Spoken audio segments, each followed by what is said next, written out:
I never thought a silver SUV would be the beginning of my own private war.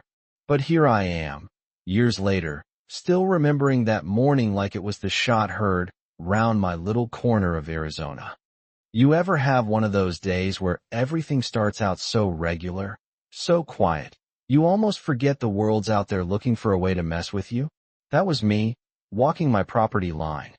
Coffee steaming in one hand, binoculars dangling from the other, just soaking in the warmth and thinking how lucky I was to own these 6 acres, no neighbors too close, no HOA telling me how to live. Or so I thought. Then, bam, right there at the edge of my gravel drive, some unfamiliar silver SUV parked like it belonged. Not near the drive, on it, blocking the turn radius I'd need for my trailer. There was even a note under the wiper, flapping in the breeze. Thanks for understanding. We're just having a quick HOA meeting, smiley face. Smiley face and all, like that made it okay. I remember standing there, trying to laugh it off. Maybe they got lost, thought this was public land. But you know what? The careful way it was parked. Tucked in like the driver knew it wasn't their place. Yeah, that wasn't any lost Amazon guy. I figured, fine, maybe it's a one-time thing. I left the note, didn't touch the car. But 2 days later, I roll in from a supply run, and now there's 2 cars, same SUV, now with a Navy sedan, both blocking my drive so deep I'd need a GPS just to swing my trailer around. 3 days later, it's 4 cars. I had a fencing delivery that day. Couldn't back the truck in. The delivery guy, bless him, helped me carry every last piece of the order by hand, 100 feet up the drive. That was the last straw. I went straight for my old files, found the HOA development's number, the one butting up to my east line. Call them. Woman answers, sharp voice, Karen Farrell, president. I explain what's going on. She laughs, says, oh, that strip? Residents have started using it. No space near the clubhouse. I thought it was in used. I said, it's not a lot. It's private access. It's legally recorded. She just says, maybe you should fence it if it's that important. We're just trying to be neighborly. Neighborly. That word hits different when you've kept to yourself for 20 years and suddenly folks treat your land like a public lot. That evening, I walked the strip again, new tire marks. Fresh. Okay. Time to fight fire with fire. I printed up new signs, laminated, reflective, bolted them to steel posts. No parking. Private driveway. Trespassers will be towed. Then I installed a trail cam. Infrared, motion activated, the works. If they wanted to play city planner on my land, they were about to get caught. 2 days later, I get home and the world's flipped upside down. Someone had painted municipal-style parking lines across my gravel. 8 stalls, one labeled HOA visitor parking, complete with a shiny sign. I just stood there, laughing that hollow kind of laugh you do when you realize you're dealing with people who see reality as a suggestion. I check my trail cam. There's Karen herself, up at 3 a.m., painting lines and posing with her sidekick like it's the Mona Lisa. That was it. I call the sheriff. Officer Delgado shows up, sees the paint, rubs his temples. She seriously painted parking spots on your driveway? I hand him the trail cam footage. While I'm loading it to a flash drive, Karen rolls up in a gray Lexus, folder in hand, acting like she's hosting a grand opening. She tries to say her HOA's got some agreement with the developers back in 2007. Delgado asks, with whom? She repeats herself. I just laugh. Karen, that's before I owned the place. My deed's older than your HOA. I go inside, come back with my own folder, deed, zoning, everything notarized. Delgado reads, nods. Ma'am, this is his property. No easement, no right-of-way. Karen says it's a civil matter. I say, you'll hear from me in court, but right now, you'll remove your sign and paint before I bill you for improvements. Delgado says it's civil, can't force her off. Of course not. Apparently, stupidity isn't illegal, just annoying. I email everything to my lawyer, Savannah Martin, real estate pit bull. She says, Start compiling everything. We'll go for encroachment and defamation of property title. That same week, I get a letter from the HOA, official looking like they're the government. They demand I either let them use my land for parking or enclose it adequately.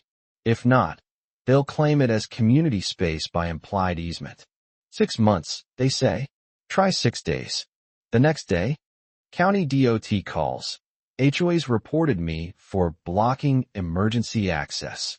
Now I'm officially public enemy number 1. Savannah tells me to get a licensed survey and historical aerial imagery. I pull maps from 2005 to now. Everyone shows the drive is mine, untouched until Karen's circus arrived. Trail cam catches her again, this time in a reflective vest, paint roller, and beer in hand. Like she's starring in a low-budget heist film. Savannah drafts a cease and desist so cold it could freeze time, list trespassing, fraudulent markings, filing false reports. We send it everywhere. Email, post, HOA clubhouse.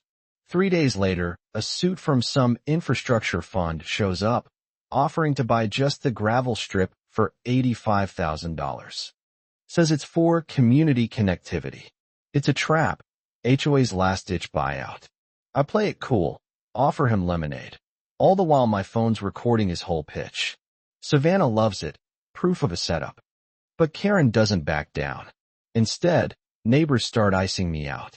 Then, one day, a notice of community rule violation shows up in my mailbox. Signed by Karen. Accuses me of obstructing multi-use lane and logs a Category C HOA violation on my non-HOA land. 2 days later, I find a neon orange parking ticket on my truck. Issued by a private enforcement company Karen hired just for my property. I call, give my parcel number. They hang up the second they realize who I am. I call the sheriff, who brings in a deputy with actual authority. He calls the parking company guy out, arrests him for trespassing and impersonating law enforcement. Finally, a win. Things move fast after that. County inspector comes out, documents the paint, signs, fake contracts. Inspector shakes his head, says it's textbook encroachment. Savannah says, it's time to file. We go after the HOA, Karen, and the parking company for everything. Trespass, attempted seizure, damages. And still, Karen's not done. The very next Friday, I catch her in 3 trucks back at 3 a.m., paving, painting, trying to make my gravel strip look like a city road. I film the whole thing, call the sheriff again. They scrape off everything. But now Savannah files an emergency injunction. Judge grants it. Sets a hearing. Local buzz explodes. Neighbors apologize for not stepping in. One even admits Karen altered maps. Savannah laughs. They're dead in court. The hearing is a full-blown circus.